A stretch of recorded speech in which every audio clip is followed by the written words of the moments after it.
Hello மக்களே, இன்றைக்கி நம்ம கருவேப்பிலை பொடி எப்படி செய்யுதுன்னு பார்க்கலாமா? ஃபஸ்ட்டு ஒரு வானிலையில் கடலைப்பருப்பு நல்லா ரோஸ்ட்டு பண்ணிக்கணும். அடுத்து பார்த்திங்கன்னா உளுந்தையும் நல்லா பொன்னிறமாக வதக்கிட்டு நெக்ஸ்ட்டு அதையும் எடுத்து தனியாக பிளேட்டில் ட்ரான்ஸ்ஃபர் பண்ணி வச்சுக்கோங்க. அதுக்கப்புறமா வரமிளகாவையும் நல்லா வறுத்துட்டு அதையும் அதே பிளேட்டில் ட்ரான்ஸ்ஃபர் பண்ணி வச்சுக்கணும். நெக்ஸ்ட்டு பார்த்திங்கன்னா பூண்டு ஒரு 5-6 பூண்டு பல்லை போட்டு நல்லா ஃப்ரை பண்ணி வச்சுக்கிட்டு நெக்ஸ்ட்டு கருவேப்பிலை நம்ம வீட்டில் வேஸ்ட்டாக இருக்கும் பார்த்திங்களா கருவேப்பிலை, அந்த கருவேப்பிலையே போதும். அதில் வதக்கிட்டு இப்போ எல்லாமே மிக்ஸி ஜாரில் போட்டு நம்ம அரைக்கலாம்.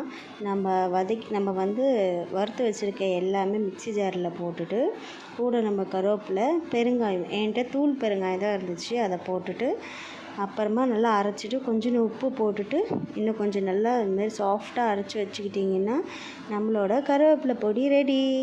அதுக்கப்புறமா ஒரு ஏர் கண்டெய்னரில் ஸ்டோர் பண்ணி வச்சுக்கலாம்.